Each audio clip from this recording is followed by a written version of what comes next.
मरियम ने स्वर्गदूत से कहा, यह कैसे हो सकता है? मेरा तो पुरुष से संसर्ग नहीं है। स्वर्गदूत ने उत्तर दिया, पवित्र आत्मा आप पर उतरेगा और सर्वोच्च प्रभु की शक्ति की छाया आप पर पड़ेगी। इसलिए जो आपसे उत्पन्न होंगे वे पवित्र होंगे और ईश्वर के पुत्र कहलाएंगे। आज हम सुसमाचार के इस कथन पर विशेष चिंतन करें। 40 का 5वां सप्ताह 25 मार्च 2021 बृहस्पतिवार। प्रभु के शरीर धारण का संदेश का पर्व। पहला पाठ नबी इसायास का ग्रंथ अध्याय 7 पद संख्याएं 10 से 14, अध्याय 8 पद संख्या 10। दूसरा पाठ इब्रानियों के नाम पत्र अध्याय 10 पद संख्याएं 4 से 10 तक और संत लूकस का सुसमाचार अध्याय 1 पद संख्याएं 26 से 38 तक।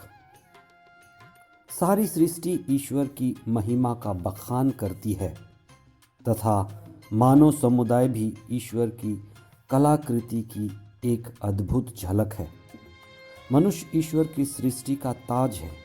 ईश्वर ने बड़े प्रेम से मनुष्य की सृष्टि की है और अपना प्राण उस पर डाल दिया है। हर मनुष्य में ईश्वर की आत्मा विद्यमान है। ईश्वर चाहता है कि मनुष्य आत्मापूर्ण जीवन बिताए और ईश्वर की संगति में रहे। इसीलिए ईश्वर का एक नाम है इम्मानुएल, ईश्वर हमारे साथ है। पाप के कारण मनुष्य ने जब ईश्वर की निकटता और ईश्वर की कृपा तथा महिमा खो दिया, तब से ईश्वर की योजना रही है कि वह मनुष्य की मुक्ति और आज़ादी के लिए अपने पुत्र को भेजेगा, जो सांप के सिर को कुचल डालेगा और पाप का विष खत्म कर मृत्यु को सदा के लिए समाप्त करेगा। प्रभु के शरीर धारण का संदेश का यह पर्व ईश्वर के मुक्ति योजना का अभिन्न अंग है। समय, काल, चक्र प्रभु के हाथों में है और वह उपर्युक्त समय जानता है। प्रभु का वचन कहता है कि समय पूरा हो जाने पर स्वर्गदूत गाब्रिएल ईश्वर की योजना को आगे बढ़ाता है। एक सुंदर गीत गाया जाता है, great thing happens when God mixes with man, great and wonderful things. ईश्वर ने अपने मुक्ति कार्य को आगे बढ़ाने के लिए मरियम को चुना और मरियम से सहमति और सहयोग चाहा। संपूर्ण मानव इतिहास इसका गवाह है और धर्म ग्रंथ इसका साक्ष्य देता है कि ईश्वर ने जिस तरह से मरियम को चुना और उसके द्वारा शब्द ने देह धारण का काम शुरू किया, वह ईश्वर के महान योजना की शुरुआत थी। जो कृपा की दशा में होता है उसे ईश्वर अपने कार्य में लगाता है। बिना पुरुष के संसर्ग की माता मरियम का यीशु ईश्वर के पुत्र की माता बनना एक सौभाग्य तो था, पर उतना ही बड़ा जोखिम और बड़ी चुनौती थी, क्योंकि यह एक सामाजिक धब्बा भी माना जा सकता था। माता मरियम कृपा की धनी थी। उनका विनम्रता, पवित्रता, धैर्य, आत्मापूर्ण जीवन और ईश्वर पर अटल भरोसा रखना, यही उसे नारियों में श्रेष्ठ बनाती है।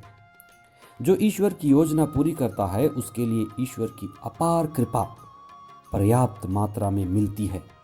जिस तरह से मरियम को दूत धैर्य प्रदान करता, उसके साहस को बढ़ाता और उससे कहता है डरिए नहीं, वही हम सभी के लिए भी संदेश है। प्रभु का दूत हमें भी कहता है, चाहे हम जिस भी तरह से ईश्वर की योजना पूरी करते हैं, चाहे योजना में कितनी ही जोखिम क्यों ना हो, प्रभु का दूत हमसे कहता है डरिए नहीं। जो भी होगा पवित्र आत्मा की अपार कृपा से होगा और श्रेष्ठ होगा, उत्तम होगा, अच्छा होगा। नबी इसायास के समय ही वर्षों पूर्व इस घटना की पूर्ति की भविष्यवाणी की गई थी। दूर भविष्य में यह भविष्यवाणी पूरी हुई। प्रभु यीशु का यह शरीर जो शब्द से देह बना वे सारे संसार के पापों को हरने के लिए बना।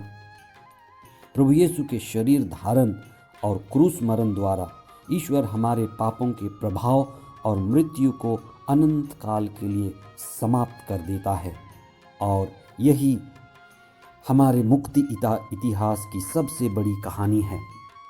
आज माता मरियम का कृपापूर्ण जीवन, उनका आत्मत्याग, उनके प्रेम की भावना और उनकी आज्ञाकारिता हम सभी को ईश्वर की योजना पूरी करने के लिए प्रेरित करती है। आइए हम प्रार्थना करें कि हम अपने अपने जीवन में ईश्वर की योजना को पहचानें, उनको पूरा करें और ईश्वर के साथ माता मरियम की तरह संयुक्त होकर जीवन बिताएं। आमीन।